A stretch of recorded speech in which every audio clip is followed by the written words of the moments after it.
एक तस्वीर जो है आज पोंगल पर्व भी मनाया जा रहा है। आप मकर संक्रांति कह लें, असम में बिहू कह लें या फिर आप दक्षिण में पोंगल कह लें।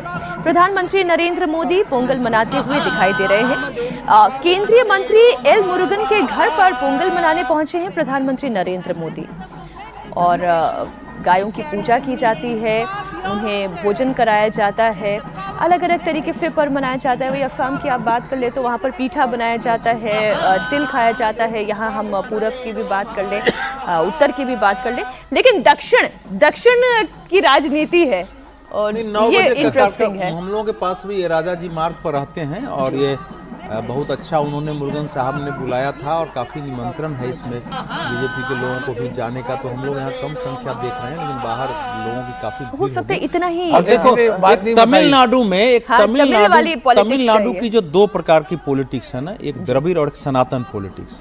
तो भारतीय जनता पार्टी वहाँ जो एक दूसरी धारा को बता रही है कि तमिलनाडु में यही धारा नहीं है, उसकी दृष्टि से इसका एक महत्वपूर्ण संकेत है कि जो हमारे यहाँ के आप देखेंगे कि इस समय भारतीय जनता पार्टी के जो भी नेता जा रहे हैं वहाँ उन्हीं प्रकार के पर्व त्योहार में और परंपराओं में शामिल हो रहे हैं। अभी शिवराज सिंह चौहान का एक आया जहाँ की वो बुल जो है, सांड जो है वो दौड़ रहा है, उसकी पूजा हो रही है। अब प्राइम मिनिस्टर यहाँ है जहाँ गाय की पूजा हो रही है, पोंगल के दिन उनको खिलाया जा रहा है। ये है तो ये तमिलनाडु के लोगों को जो एक बहुत बड़ी धारा के हैं उनको भी याद दिलाना है कि तमिलनाडु इस संस्कृति का जो है वो रहा है, कोई अलग से कोई तमिलनाडु नहीं रहा है, वो भी भारत की संस्कृति का हिस्सा रहा है। मीनाक्षी हमारे मित्र ने बहुत अच्छा एक देखिए उन्होंने एक राजनीतिक इशारा भी किया है।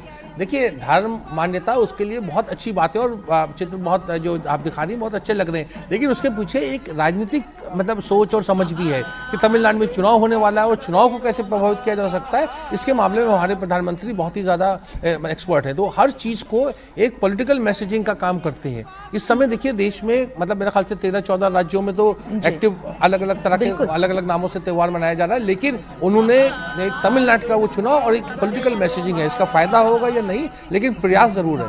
अच्छा, इस पॉलिटिकल मैसेजिंग में चूंकि आप कांग्रेस इतने सालों से कवर करते आ रहे हैं, कांग्रेस के काम करने का तरीका क्या है, तमिलनाडु में कांग्रेस की पॉलिटिक्स क्या है?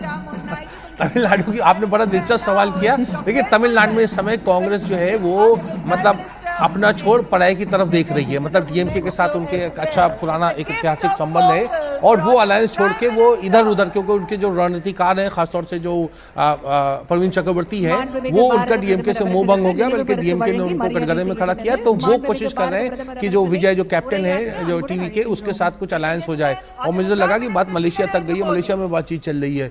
मलेशिया में बातचीत चल रही है? जी हाँ। तो ये तमाम चीजें हो रही है, बड़ी अटपटी सी बातें हो रही है और इसका मतलब राहुल गांधी का जो एक पॉलिटिकली मतलब जो इमेच्योरिटी आप अनाड़ीपन कहिए, मुझे लगता है कि उसका परिणाम आपको तमिलनाडु के चुनाव में नजर आएगा।